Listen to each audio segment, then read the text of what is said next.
So I want to go back a little because I said something which it took me a long time to figure out, and somebody encouraged me to repeat it by saying after class that it was interesting. And I think it is interesting to ask yourself why Ivan, remember Ivan has picked up the peasant, he's decided that he's going to go confess right away, he's feeling joy for the first time I think you ever hear that Ivan's feeling joy, and he's also sort of embracing another human being. I think it's the first time, I said it was the first time he ever touched another human being. That's not quite right. Somebody pointed out to me, Alyosha kissed him at the end of the Grand Inquisitor story, but that's different. I mean, he was touched by another human being. That he should actually sort of be carrying this peasant in his arms, that's new for Ivan.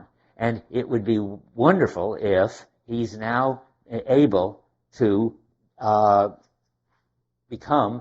accept his involvement in the world and accept the fact that he's got a concern for other people. And he thinks he's going to do that, and he thinks that he's going to go right away to the police and confess, because that's this is not going to get any better. Where does the noise come from? I don't know. Okay, so now he says at the middle, this is where we were, on 598, he's made his resolution to turn himself in because he now thinks that he's responsible for the murder of old Karamazov, and then he doesn't do it at the bottom of 598. Just as he reached his own house, he stopped, asking him suddenly whether he'd better go, but whether he should go right away, and he says, everything together tomorrow, he whispered to himself at the top of 599. And strange to say, almost all his gladness and self-satisfaction passed in an instant. Now that's pretty mysterious. As soon as he goes into his room, he's going to see the devil. But before we can get to that, which is where we were just about last time, why was it that when he said everything together tomorrow, he lost his joy and, period. Well, the first thing to say is what he obviously lost was his conviction to go do it, because he didn't do it tomorrow. And why did he have to lose it? Well, that's the part that's interesting. Dostoevsky thinks that given that people are selfish and trying to protect themselves from pain and suffering and so forth, nobody is going to just rationally turn themselves in for a murder, say, that nobody knows they committed, or do any of the other sort of things that you do when you're in this other world, so to speak, the other world where you feel your connectedness to other people, and where you understand that if you do anything wrong, you have to confess it to the people you've done it to so you can be back in some intimate relation with them. You only have that understanding when you are acting impulsively. Because as soon as you act philosophically, that is, stop and reflect, then this selfish, self-protecting side wins out in the argument. Don't do it. Nobody knows, and it's not going to hurt you. I mean, it's not going to hurt not to tell them, and it's going to hurt you to tell them. So, as soon as he decides not to confess impulsively, which he had decided all of a sudden on the previous page, he's lost it. He's never going to confess at all from Dostoevsky's point of view. So I wrote here, to accept this kind of responsibility that you have to accept, because that's how the world is really put together, everybody responsible for everybody, you have to do it spontaneously. As soon as you reflect, your selfish nature takes over. And remember that the mysterious visitor confesses because he sees Zosima impulsively throw away his gun at the duel. And then the mysterious visitor impulsively runs in and confesses to Zosima. That you can only, and the final one, which ties up with where we were last time, is Dmitri's big experience that he has to go and suffer in some way to show everybody the right way to suffer. That's also done impulsively. And in fact, there is something, the very nature of the Karamazovs, one of their sort of redeeming features is that they're impulsive. And since they're impulsive, every once in a while they do something really good. So at the bottom of 484, This is about Dmitri, but you'll see it generalizes the story about how if you're impulsive, you do sometimes good things, which if you're reflective and detached and rational and philosophical, you wouldn't do. This is about a fourth of the way from the bottom of 484. It's about Dmitri now. He felt that a passion of pity, such as he had never known before, was rising in his heart, that he wanted to cry, that he wanted to do something for them all, so that the babe should cry no more, so that the dark-faced, dried-up mother should not weep, that no one should shed tears again. From that moment, he wanted to do all this at once, reckless of obstacles with the recklessness of the Karamazov. So that's the Karamazovs have the impulsiveness that drives them sometimes to do really good things. Of course, if you're an angel like Alyosha, you're always spontaneously doing good things. But that's because he's already been touched by Zosima, who's been touched by Markel, and he's already had his religious experience in the middle of the book, in which he's in touch with the love that streams around from in all connectedness.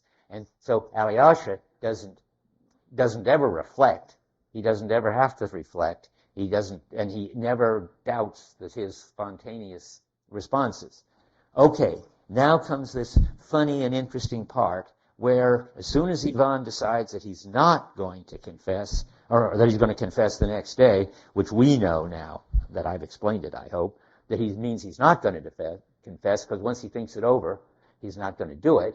Then he comes into his house, and feels this cold. Now we're going to look carefully for a while from 612 on, where Ivan confronts the devil. Then this is not, I think I should say this now, I have to say it sometime. Look at that, I didn't get the lights on back there. If anybody wants them, let's have some lights.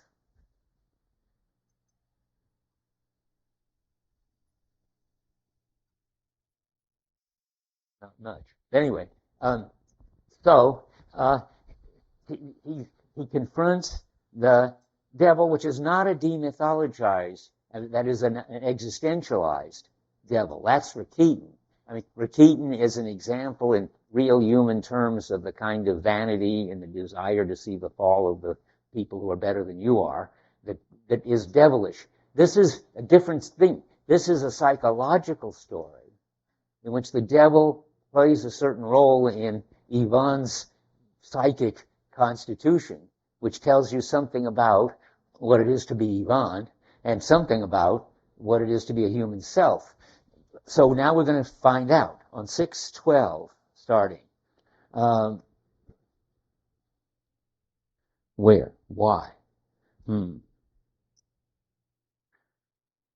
It's more about the impulsiveness. I forgot this passage.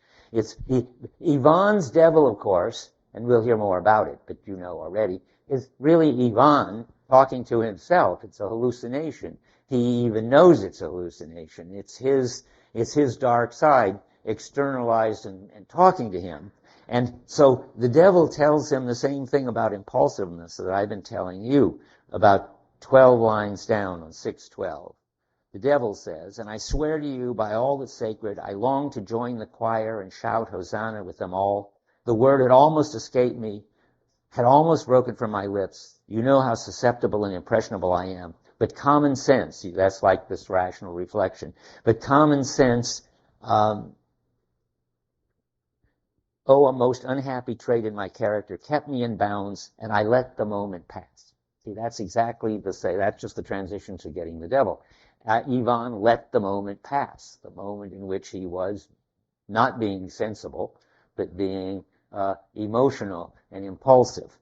And when he does that, he comes back to his room, and there's something cold waiting for him in his room. Why 599? That's where it starts. On 599 starts the devil story. And at the end of the top paragraph, he knew that he was not well, but he loathed the thought of being ill at that critical time, and so forth. Never mind, I don't know why. I don't need that right now. What I want to talk about right now is why it's cold. I must have got you the wrong quote. Yeah, I mean to read the top. As he entered his room, he felt something like a touch of ice on his heart, like a recollection, or more exactly a reminder of something agonizing and revolting that was in that room now at that moment and had been there before. Well, there is something agonizing and revolting in the room right now. It's Ivan, of course, who's being arrogant and detached and selfish and self-protective and so forth, as usual. But this time it's Ivan sort of confronting himself in the form of the devil. And it's interesting that there's a touch of ice on his heart. I think I may have mentioned this before, but it won't hurt to repeat it. That hell is coldness in Dante, not jumping around in fires. Jumping around in fires is a Protestant kind of hell, and I don't really know why it's that way. It's an active conception of evil. But Dante and Dostoevsky share a Catholic conception of evil as being more and more cold and detached. So that in the Divine Comedy, Dante has the worst souls, or I said this when we talked about the third man, I remember now, the worst souls who betray the people they love and who love them are frozen in ice at the bottom of hell. And the more you get unable to love and unable to be impulsive, the more you get unable to move. So that instead of jumping all around like Satan does in Milton's Paradise Lost, which is sort of the ultimate Protestant picture of hell, Satan is frozen in ice at the bottom of hell in Dante and barely can move. He just can flap his wings, and he acts like a big refrigerator, flapping his wings, chilling all the people in hell. So they're all cold. There was a cartoon in the New Yorker, I think about a week ago, I just remember, of these older people, are always cold and so forth, and these older people in hell are complaining that it's too hot. And saying, why don't they raise the temperature? You call this hot and so forth. And that they're really being Dante-like. They're probably bad old people. They're icy. So now let's see where we are. So the devil turns out to be the side of Ivan which is rational and European. He speaks French every once in a while. At one point, he talks about how, like Ivan, he can't stand ugliness. Where is that? The top of 612. He says, I am perhaps the one man in all creation who loves the truth and really desires good. Yeah, that's Ivan's view of himself. That's why he says he's going to kill himself at 30, because the world isn't good enough for him. He won't make any moral compromises, and living in the world is a compromise. So you get all these views that Ivan has, but they're sort of extreme and parodied by the earthy, that is lackey from Ivan's point of view, side of himself, which is what the devil expresses, and what Ivan can't stand in himself. On 637, no, I'm getting it wrong. Try 612.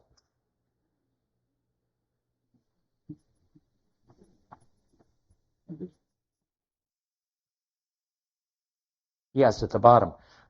Ivan, he says, all my stupid ideas, outgrown, thrashed out long ago and flung aside like dead carcasses, you present to me now as something new.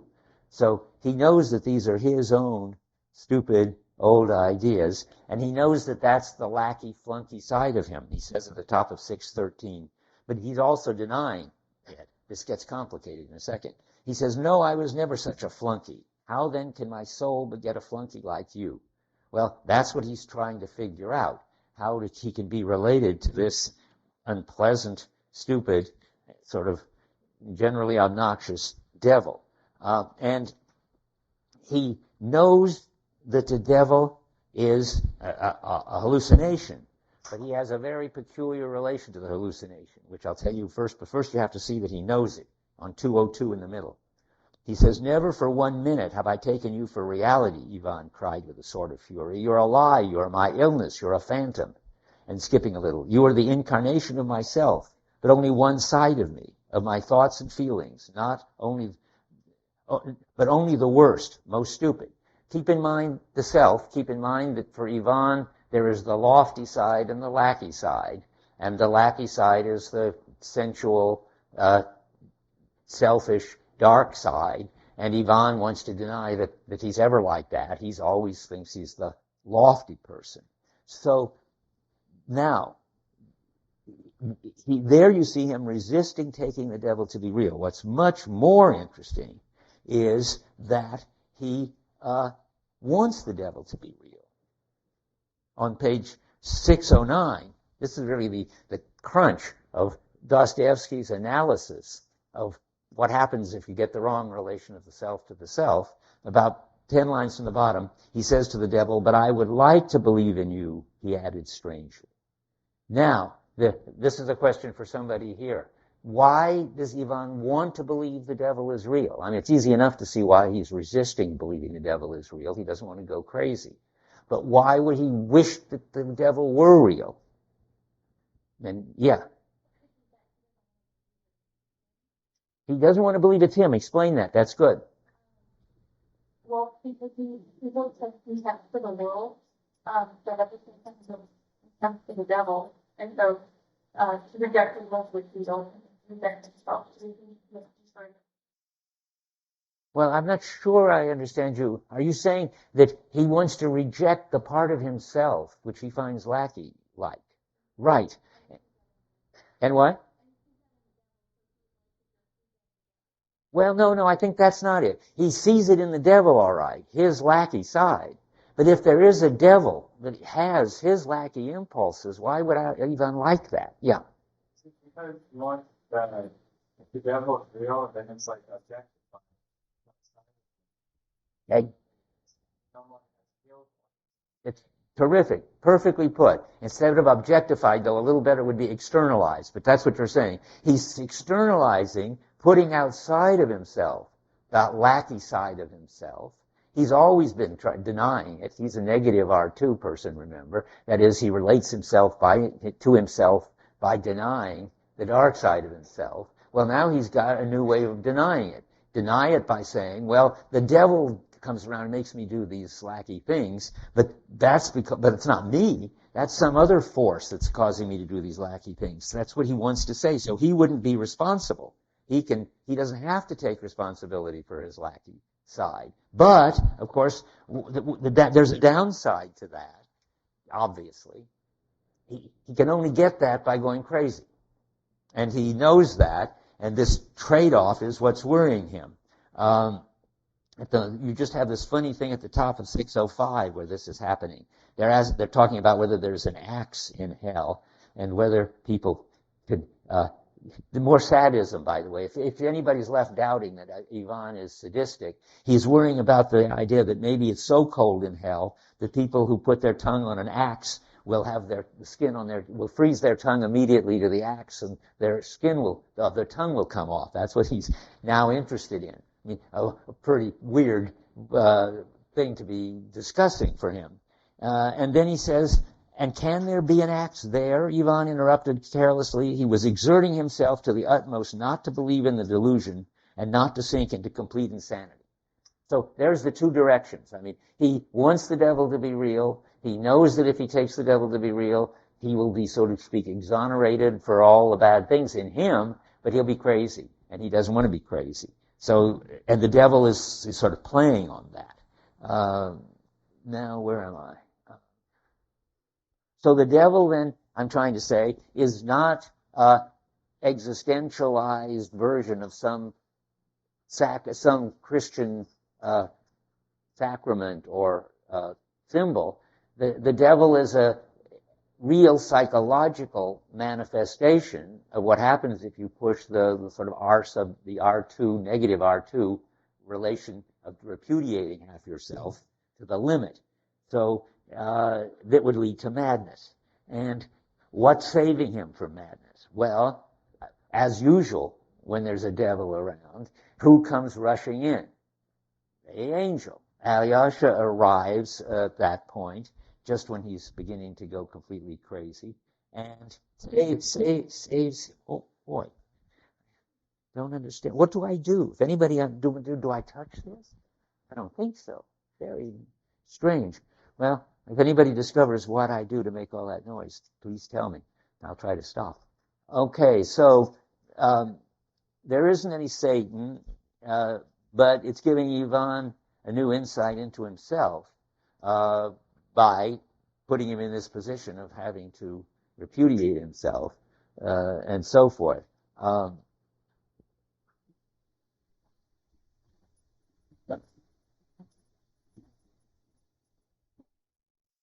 So on page 617, he explains it to Alyosha at the top. You would have driven him away. You did drive him away. Of course, angels drive devils away. He disappeared when you arrived. I love your face, Alyosha. Did you know I loved your face? And he is myself, Alyosha, all that's base in me, all that's mean and contemptible. See the dark side in him. He kept taunting me with believing in him. I skipped a little. And that was how he made me listen to him. He followed me like a boy. Followed me? I think it's fooled me in another translation. I don't see what followed means. I think it's take a chance. It's fooled me like a boy. He told me a great deal that was true about myself, though. I would have never have admitted it to myself. You know, Alyosha, Ivan added in an intense, earnest, and confidential tone.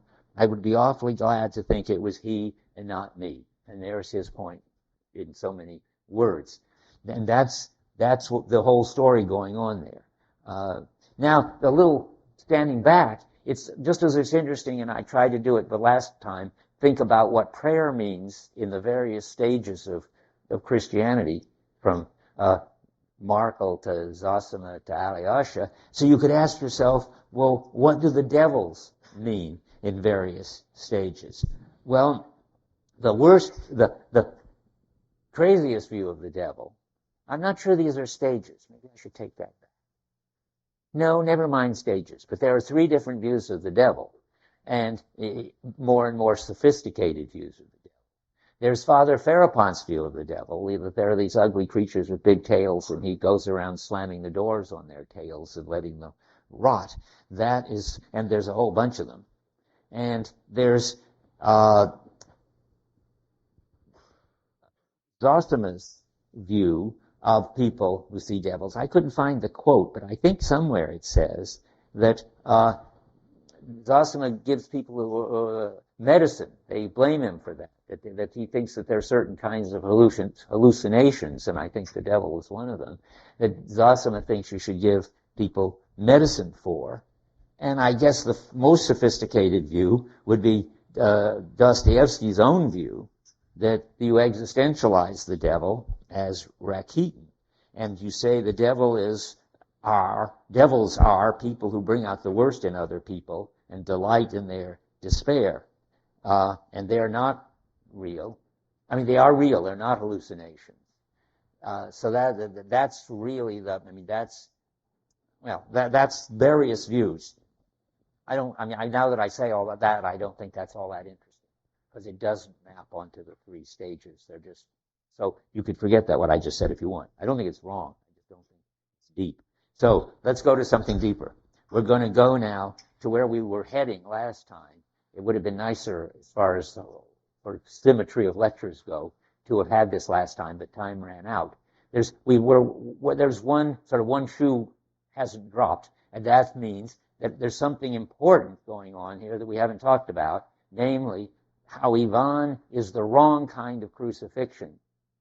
We've seen that Dmitri is existentialized crucifixion, suffering on the cross, all of his way of talking, which leads him to be reborn, a new man in joy, to arise, to have arisen. That's resurrection talk. But what about Ivan? Remember I said at the very beginning last time, there are 2 parts of Christianity, a kind of masochistic part that wallows in suffering, of which I think the movie, what's his name, the movie of Passion? What? Mel Gibson, the Mel Gibson movie is certainly in that tradition. And then there's and that kind of crucifixion, Dostoevsky thing, that sort of wallows in the suffering and paints pictures of the suffering and makes movies about the suffering. That doesn't lead to resurrection. That's a form of laceration and that's going to lead at the extreme to death. But it's going to be told as sort of the negative version, the wrong way of understanding crucifixion. And there are people in the book who have that. And the question, and Ivan is the person who has it perfectly. He is the, so to speak, incarnation of the wrong kind of crucifixion. But don't say it that way. That's confusing. Okay, here's what happens. Now, remember, Dmitri gets happier and happier and talking about singing a hymn and being reborn. Here's how Ivan ends up crucified and suffering. On 646, the second paragraph, Ivan is now at the trial, in the middle of the second paragraph. Ivan walked up very slowly, looking at no one, with his head bowed as though plunged in gloomy thought. He was irreproachably dressed. He's always impeccable. But his face made a painful impression, on me at least. Notice in the trial and so forth, the omniscient, but not very smart, narrator comes back every once in a while, who's the person in the town. That's the me. On me at least, there was an earthy look to it. It looked like a dying man. That's the crucial thing. You'll see more. If you're crucified the wrong way, instead of being reborn to a new and better life, you're just dead. And Dostoevsky, of course, isn't going to let you miss that.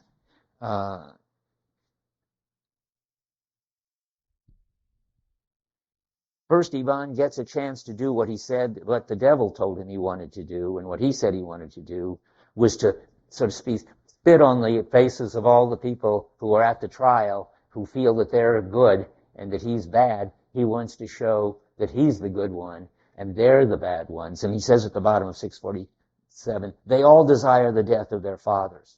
This made a big impression on Freud and wrote an article about it. But there was no reason why Dostoevsky has to say that, but that's just because he has some of these amazing intuitions. One reptile devours another. If there hadn't been a murder, they'd have been angry and gone home disappointed. It's a spectacle they want, bread and circuses, though I am not one to talk. Now he's realizing that he's also implicated. I mean, that's what he realized with the devil. That's why he was going crazy, that he's equally sadistic, equally wanting to kill his father, equally a murderer or more than anybody else. But now will Dostoevsky hit you over the head with the fact that this is a kind of negative version of the crucifixion, the wrong way to suffer? The amazing thing is he does it at the top of 648. He always does it. And the last thing he says is, have you any water? Give me a drink for Christ's sake. He suddenly clutched his head. So there you go. Those who know the Bible, that's in one gospel. If anybody here know which one? Where Jesus says he's thirsty. Huh? I think it must be John. So in the Gospel of John, let's say, Jesus says something, and they say what they translate it as, he's saying, give me a drink. So that's just to tell you, yeah, Ivan is crucified, all right, and carrying a cross, all right. Remember we talked about how in the first view of him, he was bent over with his left shoulder lower than his right, like that, and staggered as he walked because he was carrying this heavy cross. From the beginning of the book, he's been the person suffering the wrong way, and now he's just told that, and instead of being resurrected, he's going to die, it looks like.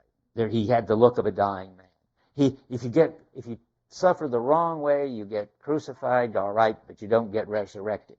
And suffering the wrong way is suffering with pride, suffering to somehow prove something, suffering to show you're better than other people, and so forth. So that's the end of Ivan, it looks like. In fact, it's not really the end of Ivan, because we know from one sentence, which I'll come across in a minute and tell you, that he didn't die, but he came very close to dying, and we don't know why he didn't die in this book, but something saved him. I suppose it was probably Alyosha. We just don't know. But at this moment, it looks like he's definitely losing his wits and his life.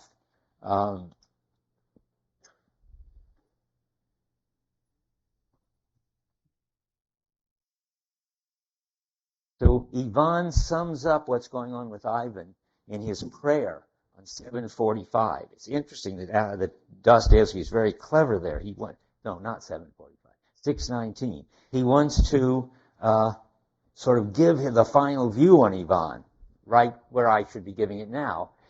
But he can't just sort of interrupt and say it. He can't have the rather stupid narrator say it. So it finally, and the only person who has a right to say it and who understands enough to explain it is Alyosha.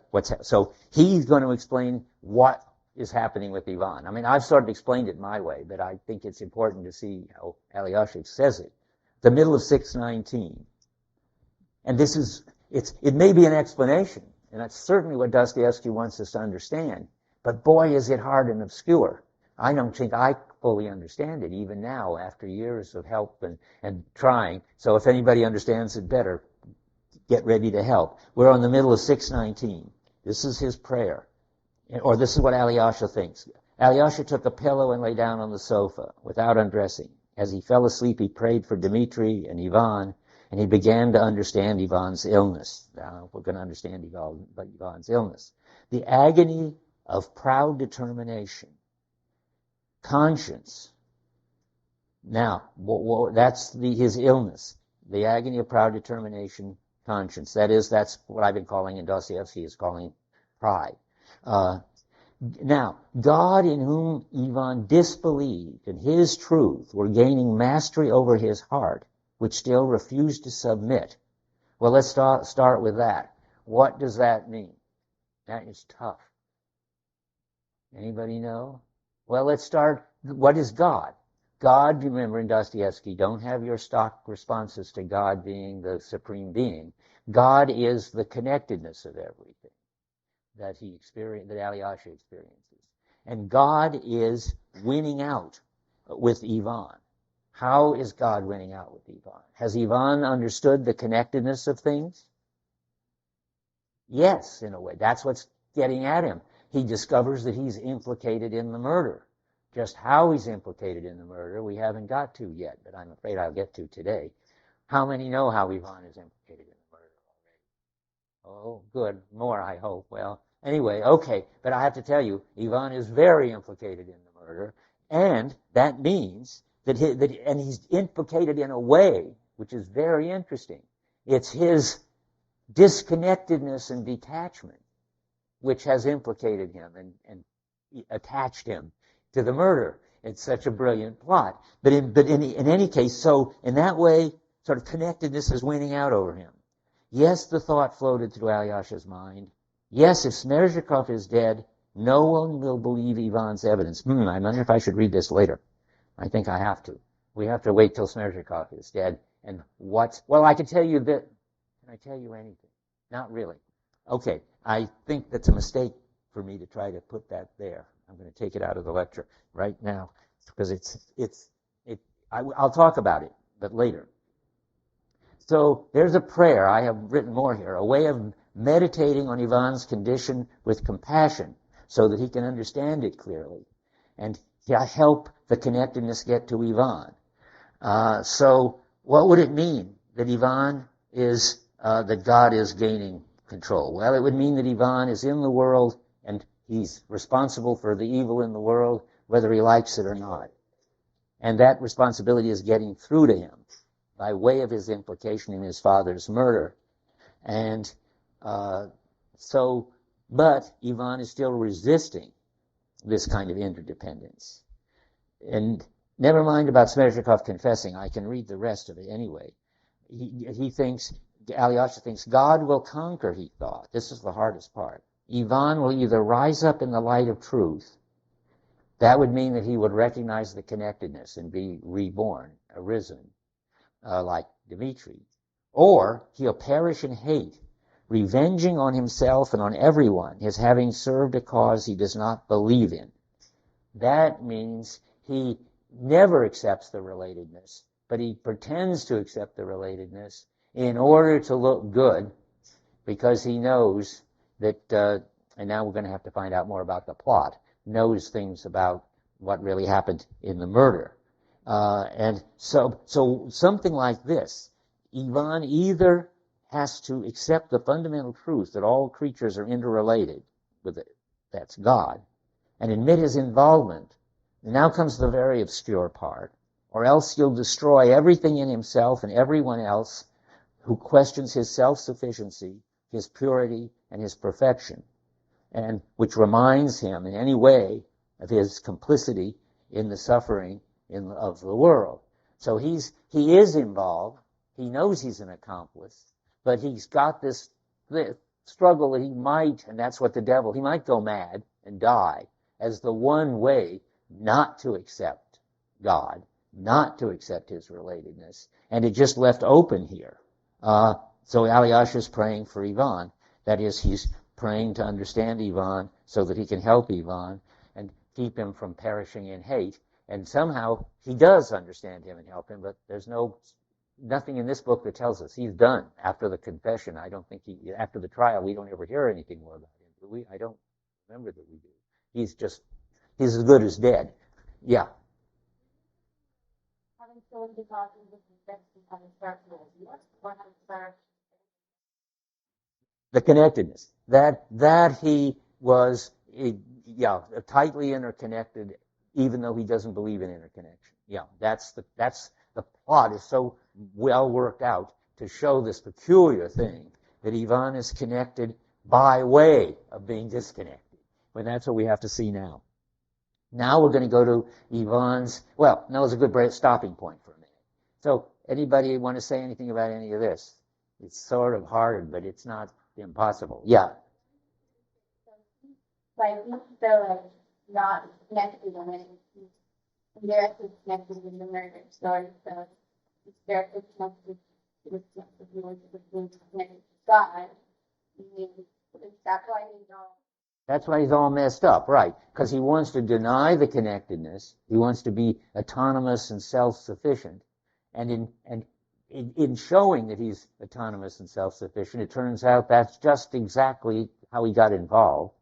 And so he's in trouble. I mean, we have to say now, it's not a secret. We're going to get there probably before the end. But so far, we know this mysterious thing we're all talking about. How did his detachment turn out to be part of the problem?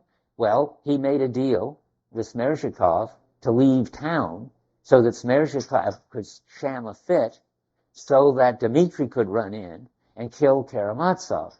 So at least, this is the first thing we know, at least his saying, I don't care, I'm not my brother's keeper, and I'm certainly not going to save my father's life. I'm going to go, and if Smershikov wants to kill him, then that's okay, and Dmitri's really the one who's going to kill him because Dmitri's been threatening to do that all along. So that's it. It's the leaving town. It's the verse that's sung by that peasant. Vanka's gone to Petersburg, and I won't wait till his return. So in fact, Ivan has gone to Moscow, and somebody didn't wait till his return, but killed old Karamazov. And Ivan knows that if he hadn't gone to Moscow, the old guy wouldn't have been murdered. And he also knows that if he does go to Moscow, the old guy will be murdered. And that's what he knows when he stands on the stairs that he always, looking back, felt was the most awful thing he did in his life, listening to old Karamazov. He was listening to what he thought was the last night that old Karamazov would be walking around in his room and so forth. So he knows that he's responsible, sort of, for the murder. And that's driving him crazy, because that means that his very attempt to say, I'm not responsible, I'm leaving, is the main thing that made the murder possible. Good. That's clear? Okay. Anything else? If it's not clear, you should ask. Or if it's clearer than I've made it, you should tell me. Well, it's got to be murky at first, because the whole point is that Ivan doesn't understand his role in the murder. Even what I just said is not his role in the murder. What I just said is how he understands his role at this point in the book. But now he's going to have 3 interviews with Smershikov that are going to change his understanding and make everything much worse. And the prayer that I read sort of prematurely is really after he fully understands it. And that's what almost kills him. That's when he's dying on the cross. So let's go into it now. For the rest of the time, we have 3 interviews with Smershikov, which are going to finally clear up this very, very purposefully murky plot that Dostoevsky has put in here. So let's look at that now. Starting with something that's not yet the plot. But we've never discussed enough Ivan's relation to Smershikov. And it's another case of his making a kind of parody of his own ideas, showing that they can be wrong versions of them. Remember, that's what we just said is that, where was my last one? Something where he shows you the wrong version of it. It could be suffering. Is that what it is? Yeah, the masochistic version. Here he's going to show you the wrong version of a defining commitment. We know that Alyosha has a defining commitment to Zosima. It turns out that there is also a sick defining commitment. If you say to Dostoevsky or to Kierkegaard, yeah, but if you get your whole meaning of your life out of devotion to somebody else, that's sick. You ought to have a sense of your own independent value. And Kierkegaard says, yes, you do. You've got to have a sense of your own value. You can't just be, and you have to be able, in principle, you know that you could always break out of the defining relation and you'd still have something. But there's a defining commitment which is so much of a dependency that there's nothing left of the person who has it. They're just defined as the lover of such and such. Yeah. I don't know, it seems like the way that I explained Kierkegaard was starting to really give the finding commitment. Boy, you're really following this very well. I'm impressed. I sort of fudged that, and I thought I don't want to go into detail, but now let me think about it. Yes, you lose your identity and you lose your world, but there's something else, which is something like your eternal validity, which is what you have when you make the movements of resignation, and you he says you discover your eternal validity. I think that means something like that though you've lost your identity and your world, there's still something about you that enables you either to go into resignation or to go into faith. And that's some freedom you've got to do something, even when you've lost yourself in your world. I mean, this I am certainly not very helpful of. That's right. No, I meant that you could choose at this point. Remember, there's this funny point where you make the movements of resignation, and, oh, boy, we'll all get back in Kierkegaard. You can make the movements of resignation without becoming a knight of resignation. The movement of resignation is to discover your eternal validity, which means some ultimate thing about you, which is the part of you that can freely choose. And then you can either make the movement of resignation, then you make the movement of resignation, that you realize the part of you that can freely choose, then you can either become a knight of resignation, and then that's when you're stuck. That's what you're talking about. Or you can become a knight of faith.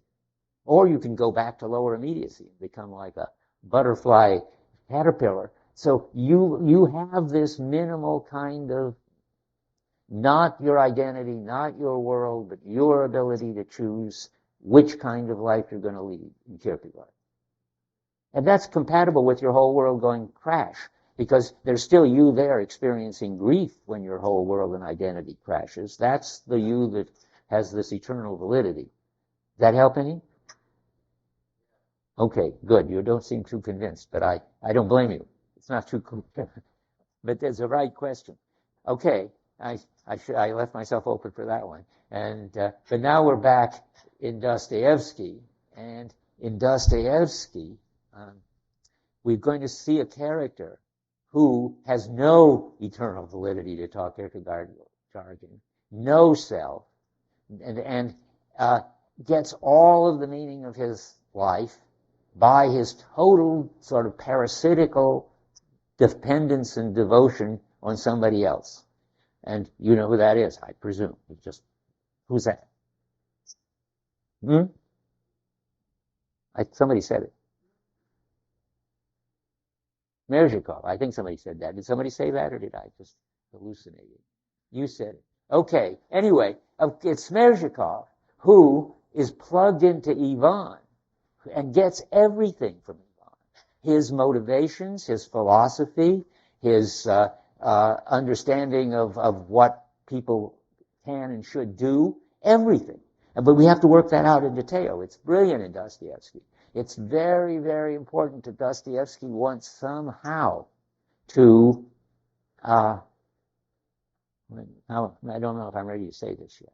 No, never mind. Let's go back. So here we're going to go to Merzhikov, whose relation to Ivan is a kind of parody, a sick version, would be the best way to put it, of the relation of Zosima and Alyosha.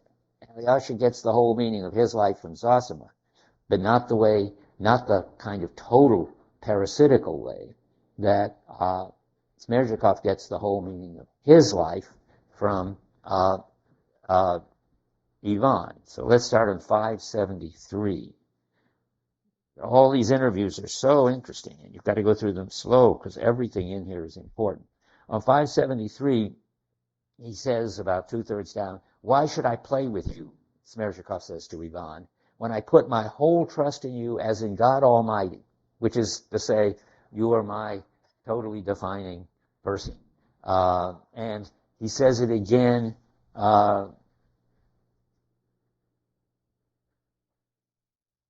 he says it again later, but I don't know where, so we'll wait. I'll get there.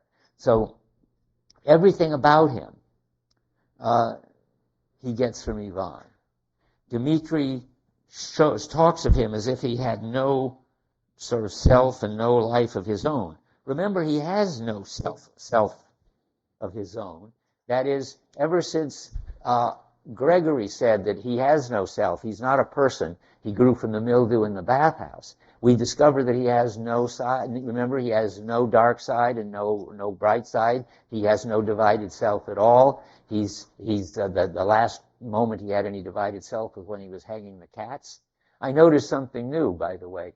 It doesn't mean anything, but he's the one who told Ilusha to put a pin in the meat and throw it for the dog. He seems to be sadistic. Ivan is sadistic at a high level. He's sadistic about people, and himself, masochistic, but more sadistic when he goes to Lisa and says it was good that she slammed the door on her thumb and it was bleeding and so forth. But it's as if I've never said this before, but it seems to me it's like Smershikov is a kind of parody. He's a kind of animal sadist. He seems to be very mean to cats and dogs, and that's with people. He doesn't have any impulses of his own. That's all he's got for impulses that he didn't get from Ivan is how to be mean to cats and dogs. Yeah. He doesn't have a self, right? He feels closer to, he likes animals better? Is that what you said? Well, he likes to torture them. It's a funny kind of liking. But anyway, I never thought of it before. But Dostoevsky's got this interesting problem of inventing something like human being, which isn't quite really a human being, because he hasn't got the basic defining thing about a human being, namely that he's got these two factors, and he's got to take a stand on these two factors. He doesn't have any factors, and he doesn't have to take a stand on any of these factors. And then you ask, well, how can he be anything like a human being? And the answer is only by living through Ivan and taking over, in a way, Ivan's the way of his way of life. Yeah. Maybe also like with bringing the He's what? Went framing Dmitri with the murder. Yeah, I suppose. I don't call that sadistic. He's clever.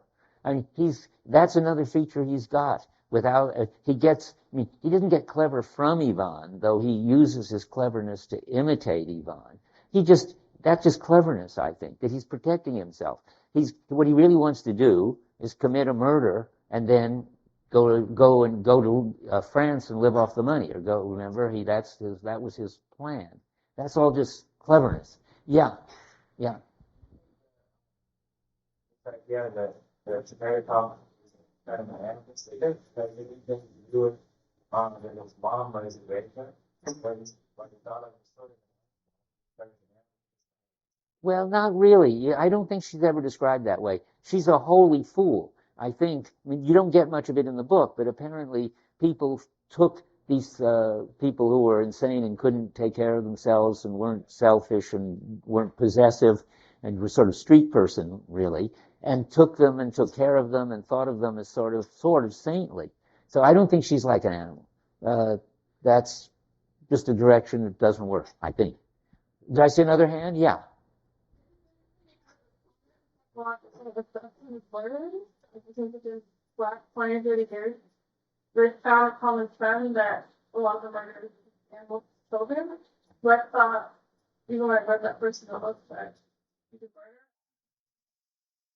No, I don't know. But it's funny, I mean, not funny, but interesting that Dostoevsky has thought of this idea that this murderer does abuse animals, but he hasn't even, I want to make clear, I mean, we don't put too much interpretation into the psychology of him, because he only is a murderer because he thinks Ivan wants him to be a murderer. We have to find that out.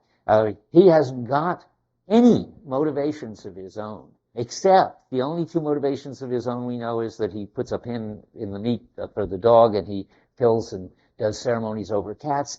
Everything else he does is a kind of parody of Ivan. We're supposed to understand that he's sort of Ivan's double. Dostoevsky hints at that because they're the same age. And that's sort of, you're supposed to see that there's some deep something going on between them. I mean, I've only been talking about it in the direction of how Smerzhikov sort of is plugged into getting all of his motivations from Ivan. But Ivan, I'll say it now, but we have to see it in more detail, is plugged into Smerzhikov as the way to enact his darkest desires without being responsible for them. Because he wants to get Smerzhikov to help him get Dmitri to kill old Karamazov. And Ivan really wants to kill old Karamazov, it turns out, but he's not going to do it. He wants, and Smerzhikov enables him to sort of take all of his evil impulses and act on them seemingly without being responsible for them. Of course, it turns out that he is responsible for them, but that got to. We're all still in the complications of the plot. Let's go on. Where are we? Smerzhikov needs, let's see. Okay, total dependence, yeah. He needs something from Ivan, and we have to see what he needs and why he gets it from Ivan. And you see something of that when you get Dmitri's characterization of Smerzhikov at the trial, which I think is on 454. Here we are. This is the sort of sense in which he's got no self, no motives, and so forth. Dmitri sees that. The big middle paragraph skipping in to the end of the first line. Smerzhikov is a man of the lowest character and a coward. He's not a coward. He's the epitome of cowards in the world, walking on two legs. He has the heart of a chicken. And then skipping way down, he doesn't care for money. He wouldn't take my presents. Besides, what motive had he for murdering the old man? That's enough. I mean, the idea is that he doesn't have any motives at all. So Dmitri thinks it couldn't have been Smerzhikov that killed the old Karamazov. So it's looking more and more unclear who could have done it. And the way Dusty sets it up, it's true that on his own, he couldn't have killed old Karamazov. That's very important. And why does he attach himself to Ivan and imitate him rather than, say, Dmitri or Alyosha? Well, that's because Ivan, like Ivan, Smerzhikov has no sense of involvement, no sense of guilt. All he's got, and that's partly what I said to him, is that he's clever and he has contempt for everybody and he's detached and ironic and conceited. I mean, I don't know how much of that he gets from Ivan and how much of that is what makes him attach himself to Ivan. We don't know that. But he begins to imitate Ivan. He imitates his fastidiousness. Remember, he's always impeccably dressed. He imitates his being anti-Russian, his being anti-Christian, his being pro-French, all of those things. On 129, you hear about that. I think I read this once way back, but I read it again. The end of that big paragraph on 129. He came to us from Moscow after he went off to cooking class, well dressed, in a clean coat and clean linen. He brushed his clothes most scrupulously twice a day and was very fond of cleaning his smart calf boots with a special English polish so that they shone like mirrors. And that's right after that it says, which I did read, he's got contempt for the female sex as for men, and so forth. He has no sensuous side whatsoever. I mean, those are the things that would make him a self. And he's imitating Ivan in the way he's polishing his boots. On 696, there's more about that.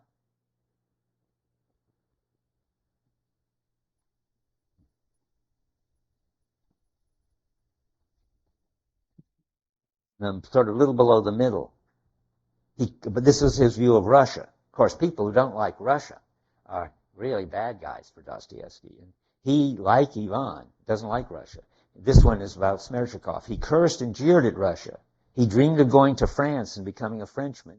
He often said that he hadn't the money to do so, I believe, that he loved no one but himself and had money to do so, period. I believe he loved no one but himself and had a strangely high opinion of himself. His conception of culture was limited to good clothes, clean shirts, and polished boots. That's all correct, except the prosecutor who's talking doesn't realize that Smerdyakov did love Ivan.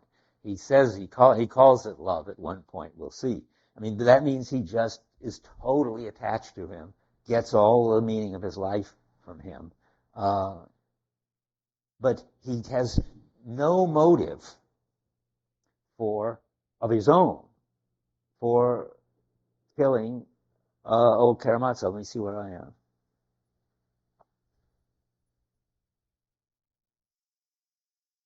.454. Did I just read that? I think I did. Did I? Yeah, I did. Okay, I see where I am. So all of his motives and his philosophy he gets from Ivan. Oh, I did read all that. And I just read, okay, and he's against Russia, Christians, and so forth. That's all 696, which I just read. And that's all a parody of Ivan being refined and impeccable and European. Ivan says in one point that he wants to go off to Europe and fall on the graves of the great Enlightenment thinkers and weep. It's a kind of interesting, crazy parody of falling on the ground and weeping of the Zosima sort. He's sort of weeping for the Enlightenment, but I didn't read it because it's not central enough here. But he's definitely anti-Russia, definitely pro-Europe. And 696, I think, I don't know if I've read that either yet, so let's see.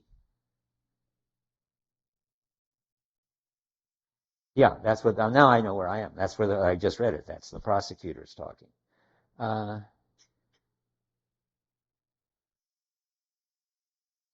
And being a lackey or a valet is the worst thing Ivan can imagine. That's what he keeps calling the worst side of himself. So he really can't stand Smerdyakov. That makes it all the more strange that he gets so involved with him. But you can see on 258 that he represents just the side of him that he can't stand. 3/4 of the way down on 258. On the bench in the gateway, Smerdyakov was sitting enjoying the coolness of the evening.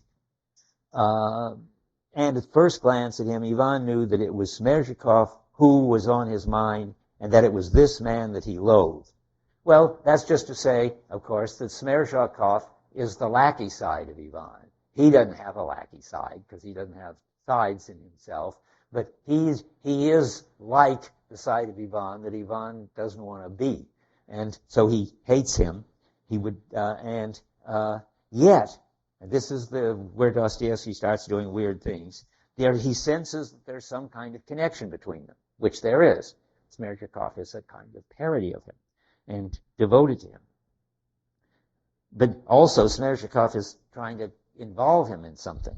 So at the middle of that paragraph on 259 now, but what irritated Ivan most and confirmed his dislike for Smerdyakov was the familiarity which Smerdyakov began to assume. Skipping a little, he had obviously begun to consider, goodness knows why, that there was some sort of understanding between them. He always spoke in a tone that suggested that they had some kind of compact, some secret between them. So there's some secret deal that is very complicated psychologically. That Ivan senses that Smerdyakov thinks that Ivan has made with Smerdyakov. And there is. But Ivan has got sort of this ability to screen out of his consciousness sort of the dark impulses and the dark things that he's doing, so that he doesn't consciously admit to himself that he's made any kind of deal with Smerdyakov. But Smerdyakov thinks he has, and indeed he has. And it's interesting that when that he knows this kind of deal, he calls him on Smerdyakov on 265. You seem to be what is he saying to him? Oh, he's advising him to leave town. This is this sort of murky moment where Ivan makes a deal with Smerdyakov without admitting to himself that he's made a deal. Smerdyakov is advising him to go away because Dmitri knows that where the money is and all that, and a sort of shudder on the top of 265 passed over Ivan's face. He flushed. Then why on earth, he suddenly interrupted, you advised me to go to, I won't try to pronounce that, wherever place. What did you mean by that? If I go away, you see what will happen here? Ivan drew his breath with difficulty. Precisely so, said Smerdyakov softly and reasonably, watching Ivan intensely. What do you mean by precisely so? Ivan questioned, restraining himself with difficulty. I spoke because I felt sorry for you. If I were in your place, I would simply give it all up, answered Smerdyakov with a candid air.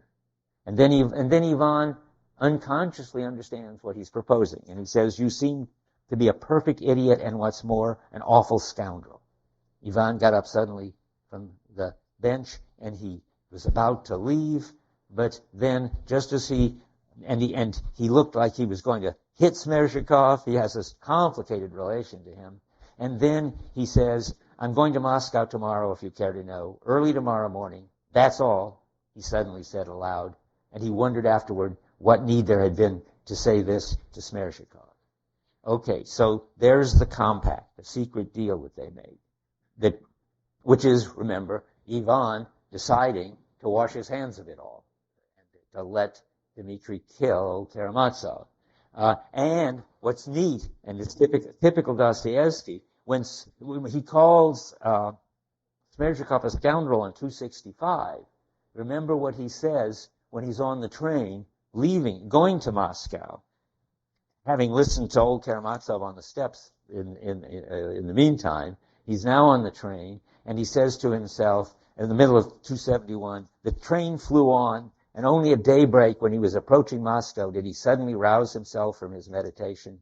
I am base. The other translation, surely right, you can cross out base, it says, I am a scoundrel. I mean, I'm sure it's the same Russian word that he accuses Smerdyakov of, that he understands he's implicated in it. He does realize that, sort of, some of the time. Now, let's see. And why is he a scoundrel? Because he's washed his hands of what's going to happen. So now we get the first interview. I think we won't get to the second or third, which is fine. In the first interview, Smerdyakov is extremely weak.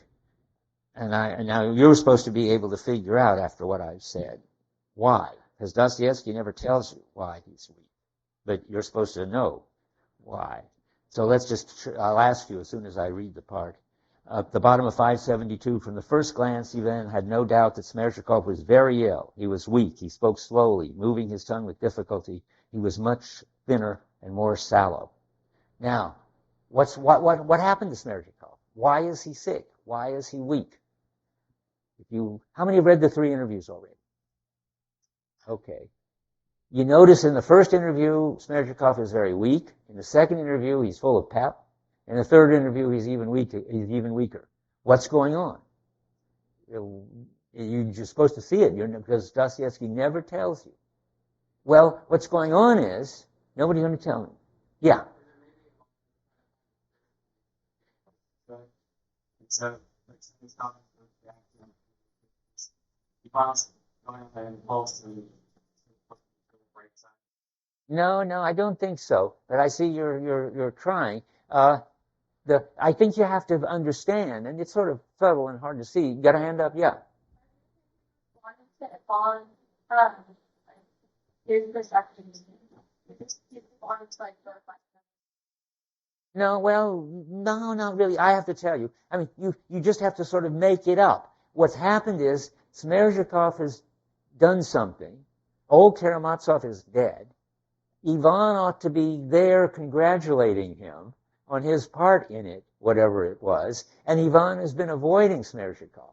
So he's, so to speak, unplugged. And that expresses itself, as it often does in Dostoevsky, by him being weak and thin and as if ill. He's just lost. He's lost his motivations because Ivan hasn't been around. Yeah. Yes, exactly. And he's been unplugged from the host, and he's a dying parasite. But luckily for him, he's about to get plugged in again. And that's why in the second interview, I'm jumping ahead, but in the second interview, he'll be full of pep again. But right now, he's almost on 570. He's almost dying at the 570, the bottom. Smerdyakov, who was ill, almost dying, had been with them ever since Fyodor Karamazov's murder. He with them, namely with Maria, the neighbor who's taking care of him. But he's so unplugged, he's a parasite without a host, that he's just about gone. But he's saved, so to speak, by Ivan going to talk to him finally. And by the way, his loving somebody, I mean some sort of loving, is what he says to Ivan in the middle of 576. It was through my complicity. I never have shammed a fit in my life, but I only said so then to boast to you. It was just foolishness. I loved you so much then. Loved is what the other translation says. Liked must be too weak. I loved you so much then and was open-hearted with you. So we're getting him telling Ivan that he could sham a fit and was ready to do it and did it in order for Dmitri to come in and commit the murder. And what Ivan says as he leaves, the bottom of 576, is goodbye. I won't say anything of your being able to sham a fit, and I don't advise you to either. Something made Ivan say suddenly. He's always saying these things impulsively that he shouldn't say, like, I'm going to leave for Moscow, he says, and he doesn't know why he said it. That's because he's this weird split character who's got this dark side that he doesn't recognize, and this dark side sort of does things that he doesn't recognize or control. It's like it occurs to me, Dr. Strangelove, when he's having this business of saluting and saying Heil Hitler when he's supposed to be on the other side, and he's just split like that. He's got this double commitment. So now it turns out, and Ivan says to him, in effect, I know what you're up to, and I in effect affirm it. We're in this together, and I'm not going to tell anybody, and you better not tell anybody that you could sham a fit. Okay, now what do you expect? I gave it away already. How, having said that at the end of the first interview, how do you expect him to be? How do you expect Smerdyakov to be, well or sick in the second interview? Well, right. He's now reconnected with Ivan. Ivan has admitted they have this secret deal, admitted it without noticing or sort of impulsively and sort of unconsciously admitted it. So when he gets back, the second interview on 579, he notices immediately that Smerdyakov is now in good shape at this third paragraph of that section 7. Ivan saw at once that Smerdyakov was completely recovered from his illness. His face was fresher, fuller, his hair stood up jauntily in front and was plastered down at the side, and he was sitting in a wadded dressing gown, rather dirty and frayed. And now comes this typical neat little move for Dostoevsky. He was wearing glasses, which Ivan had never seen him wearing before. This trifling thing suddenly redoubled Ivan's anger. A creature like that wearing glasses. What is all that about? Well, that's a way that he's copying Ivan and being an intellectual and sort of upper class, and it's driving Ivan crazy that this guy is kind of a parody of him, wearing glasses just like he does, although he is not an intellectual like he is. And now Smerdyakov thinks that he has an understanding with Ivan, and he's full of energy because of that. So you see that on 579 at the bottom. All this struck Ivan instantly. He took it all in and noted it at once. Most of all, the look in Smerdyakov's eyes, positively malicious, surly, and haughty. Why do you want to intrude, it seemed to say. We've already settled everything. Why have you come again? Ivan could scarcely control himself, because Ivan can't stand it when Smerdyakov accuses Ivan of having made this deal with him where he's going to sham a fit so that Dmitri can commit the murder. I'm trying to keep to what everybody knows at each point, because different things are coming out little by little. He's got back his will to live, and let's see, we're now on 580. He says to Smerdyakov at the middle of the page, were you threatening me? Am I in some sort of conspiracy with you? That's this secret compact. And he knows he is, but he doesn't want to admit it, and he doesn't want Smerdyakov to push him to admit it. And Smerdyakov keeps telling him the truth on 581. As for the murder, you couldn't have done that and didn't want to. But as for wanting somebody else to do it, that is just what you did want. See, that's crucial. He knows, Smerdyakov knows, Ivan knows, but doesn't want to admit that he wanted old Karamazov killed, but he didn't want to do it. It's like, how responsible are you? We should stop with this. Think as you read this or reread it, of the levels of possible guilt, because it's a kind of amazing story in which all sorts of people are guilty for the death of Karamazov in all sorts of ways. Let me read you at least 4 or 5 kinds of responsibility. You can just desire that he be dead. That's like Dmitri, that he keeps saying how much he loathes him and how much he wishes he was dead and how much he might well do it. And then there would be getting out of the way and letting it happen. That's what Ivan did. Let Dmitri do it, leave for Moscow. That's called letting die. If somebody's very sick, you can't kill them, but you can turn off the life support system. That doesn't count as killing them exactly. It's not not murder then, not first degree murder. That's letting die. So Ivan is at least responsible for letting die. And then you could go further. You could set things up so that the murder would happen. And that's beginning, Ivan seems to be guilty of that too, by making his deal with Smerdyakov. Then you could put somebody up to it, like hiring a killer. That would really be first-degree murder. You go to the mafia and you hire somebody to kill old Karamazov or whoever. And then there's actually doing the killing. Somebody has to do that. And at this point, Ivan feels guilty, but only for the letting it happen kind of guilt. 557. He's upset enough about that, but that's all he's upset about at this point. Where? 579. Boy. That's not where I want to be. 557. Okay, here we are. It isn't there on 557. Okay, I got problems. 557. Why isn't it there? I don't know. But he does feel guilty for letting it happen. Anyway, it's time to stop, luckily.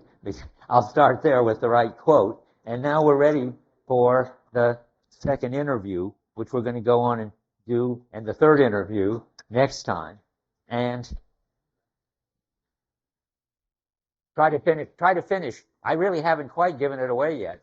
So try to finish before I have to give you the whole complicated true story. Somewhat logical.